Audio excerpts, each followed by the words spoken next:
মানবিকতার নজির গড়ে প্রতি বছরের ন্যায় এবছরও গণবিবাহ আয়োজন করল Bidhannagar north society for social welfare. Panihati Kalyanpur Janakalyan society প্রাঙ্গণে এই মহতী অনুষ্ঠানটি সম্পূর্ণ হয়। সামাজিক দায়বদ্ধতা থেকে আয়োজিত এই অনুষ্ঠানের মাধ্যমে এদিন সমাজের বিভিন্ন স্তরের মোট 7 জন জুটি বৈবাহিক বন্ধনে আবদ্ধ হন। নব দম্পতিদের আশীর্বাদ করতে উপস্থিত ছিলেন এলাকার বিশিষ্ট ব্যক্তিবর্গ এবং আয়োজক সংস্থার সদস্যরা।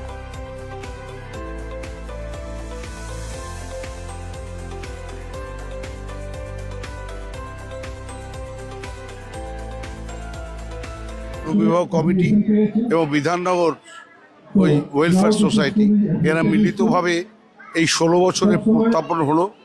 গরিব ঘরের মেয়েদের, পিছিয়ে পড়া ঘরের মেয়েদের যে সামাজিক দায়িত্ব এই আগরপাড়া গণবিবাহ কমিটি করছে। আমরা সবাই এসেছি, শত শত হাজার হাজার মানুষ আসবে। সকলের আশীর্বাদ, সমর্থন, ভালোবাসা নিয়ে আজকে এই 7 জোড়া মেয়ে এবং ছেলে তাদের ভবিষ্যৎ প্রতিষ্ঠা করা হলো।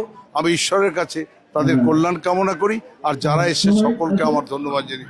এমনি করেই মানুষের পাশে দাঁড়িয়ে মানুষের জন্য যারা কাজ করে, যেমন মমতা বন্দ্যোপাধ্যায়, তিনি রূপশ্রী প্রকল্প করে প্রায় 27 লক্ষ মেয়েকে বিয়ের উপকার করে, এটাও একটা কাজ। সবাই ভালো। আয়োজক সংস্থার পক্ষ থেকে জানানো হয়েছে, পিছিয়ে পড়া মানুষের পাশে দাঁড়াতে এবং সামাজিক সংহতি বজায় রাখতেই প্রতি বছর এই উদ্যোগ নেওয়া হয়। নবদম্পতিদের হাতে সংসারের প্রয়োজনীয় সামগ্রীও তুলে দেওয়া হয়। অনুষ্ঠানকে কেন্দ্র করে কল্যাণপুর এলাকায় এক উৎসব মুখর পরিবেশের সৃষ্টি হয়েছিল।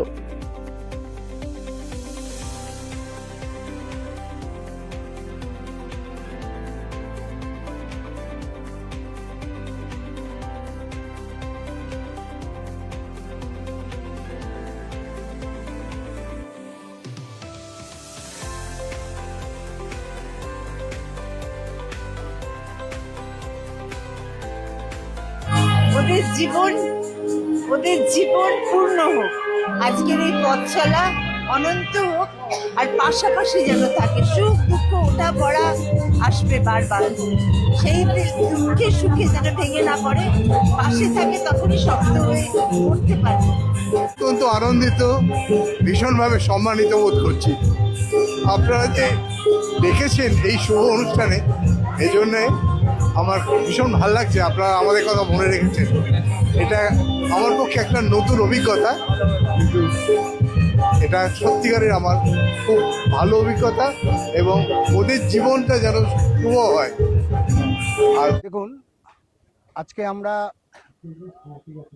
গণবিবাহ, আপনারা দেখতেই পাচ্ছেন যে এখানে একটা গণবিবাহের অনুষ্ঠান হচ্ছে, কিন্তু এই গণবিবাহ অনুষ্ঠানে আমরা গত 15 বছর পার করে 16 বছরে আসলাম। এই অনুষ্ঠানটা আমরা আমাদের এখানে আছে আমাদের সভাপতি অভিজিৎ ঘোষ এবং আমাদের অন্যান্য সদস্যরাও আছে। এবং এই অনুষ্ঠানটা আমরা যখন শুরু করি তখন আমরা এমন একটা মানুষকে পেয়েছিলাম যিনি এই বছর আমাদের সঙ্গে সরাসরি যুক্ত হয়েছেন, মধুসূদন চক্রবর্তী, বিধাননগর, যার নামটা আপনারা পিছনেই দেখতে পাচ্ছেন, বিধাননগর নর্থ সোসাইটি ওয়েলফেয়ার।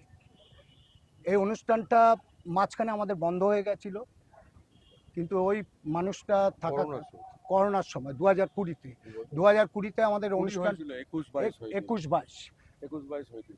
21-22 আমরা অর্থনৈতিক অবস্থায় খুব ভুগছিলাম। তখন আমাদের অন্তত 10টা ছেলে মেয়ের নাম এখানে নথিভুক্ত হয়েছিল। সেই সময় আমরা ওনার কাছে, মধুবাবুর কাছে আমরা যাই, উনি আমাদের সব রকম সহযোগিতা আমাদের করেছিল, এবং তার জন্য আজকের অনুষ্ঠানটাও উনি এই বছর আমাদের সঙ্গে সরাসরি যুক্ত হয়েছে, তার জন্য আমরা অনুষ্ঠানটা করতে পেরেছি। এবং পাশাপাশি আমাদের সভাপতি অভিজিৎ ঘোষ আছে, এবং তারও চেষ্টায় আমরা এই অনুষ্ঠানটা করছি, এবং তার সব রকম সহযোগিতা আছে। কিন্তু আমরা যেই মানুষটা আমাদের সব সময় উৎসাহিত করে, আমরা শুধু গণবিবাহ করি না, আমরা সারা বছর বিভিন্ন অনুষ্ঠান করি।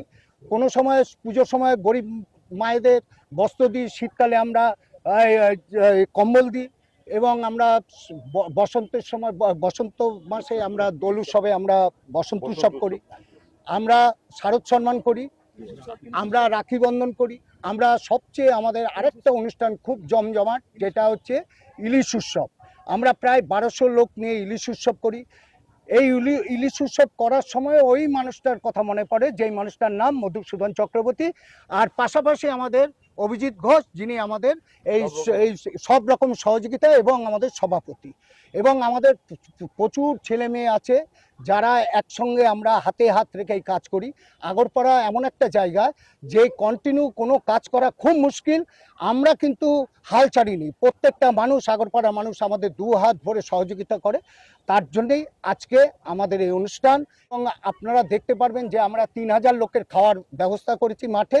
এবং আমরা এই অনুষ্ঠান আমরা আগামী বছর আরো একটু বড় করব, আরও মানুষকে এর সঙ্গে সমবেত করব এবং আমরা আরও নানা রকম প্রোগ্রাম রেখে সারা বছর মানুষের পাশে থাকার অঙ্গীকার করছি। পাশাপাশি আমি মধুসূদন চক্রবর্তী এবং অভিজিৎ ঘোষকে ধন্যবাদ জানাই যে আমাদের সোসাইটির পক্ষ থেকে ওনারা না থাকলে আমরা হয়তো এত বড় কর্মযজ্ঞ করতে পারতাম না। আমরা 7টা কাপেলের ব্যবস্থা করেছি। আমরা খাট একটা সংসার করতে যা যা লাগে সবটাই তাদের।